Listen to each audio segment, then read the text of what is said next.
Hey guys, today we are going to do questions on 5 variable K-maps.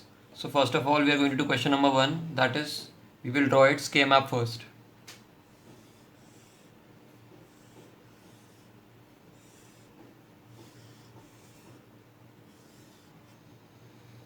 Guys, an easy way to remember how to draw a 5 variable K-map is that you simply have to draw two maps separately.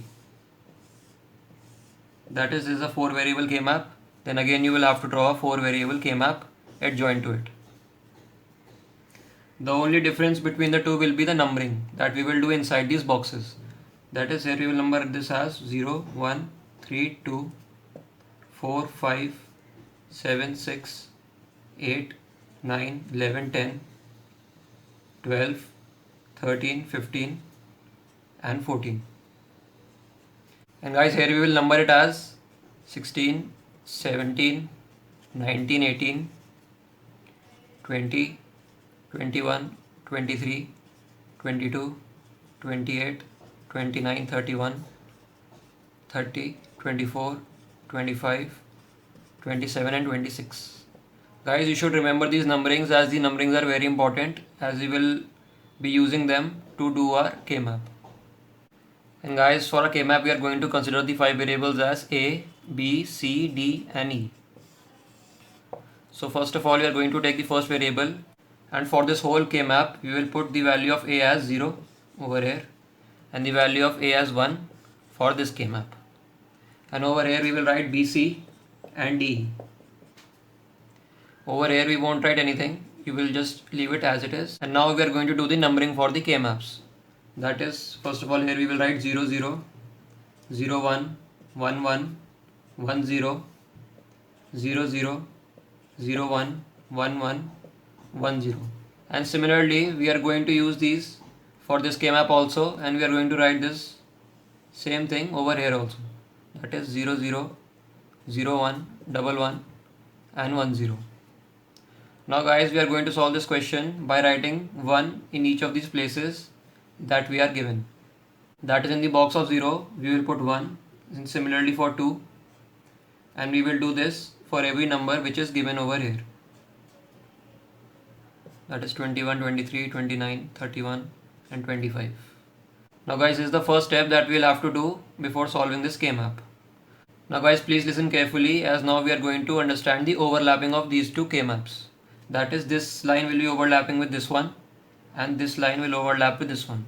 And similarly this column will overlap with this column, and the last column, that is the fourth column, will overlap with this column. That is, you will see that 13 and 19 will overlap with 29 and 25. So when we will box this or pair this, we will also pair these two. And these two are not single pairs, they have now become a quad.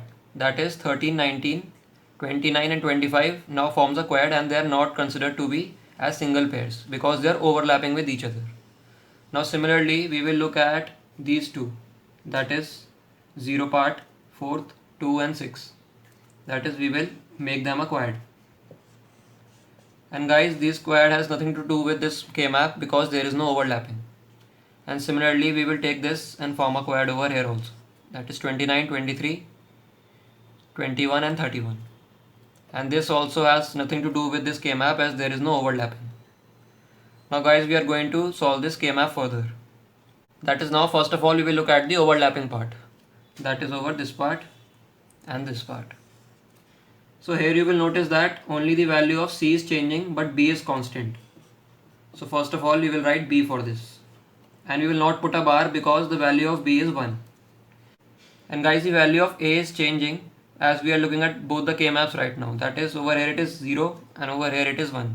So we will not write the value of A. And in the column you will notice that 0, 1 and 0, 1 remain same. That is, D bar and E have to be written because their values are remaining same, and we have put a bar on D because it has 0 as its value. Now similarly we are going to look at this quad. That is, over here you will notice that only the value of C is changing but B is constant, so we will write B with a bar over it. And similarly here you will notice that value of E is constant and it has a value 0, that is why we will also put a bar. And as guys, we are only looking at this particular K-map because there is no overlapping. So value of A is also constant, that is 0. So we will also put A bar before B. Now lastly, we are going to look at this part. Now here we will only consider this K-map as there is no overlapping. So first of all, we will look at these two rows. Here you will notice that only C is constant, so we will write C. And in the columns, you will notice that only E is constant, so we will write E over here. And similarly, over here the value of A is 1, it is not changing, so we will write A before C. So guys, this is the final answer using a 5 variable K-map, and we have used a 5 variable K-map to get the standard equation of SOP, that is sum of product. And guys, if you are new to Blazing Academy, please do not forget to subscribe and please share this video among your friends.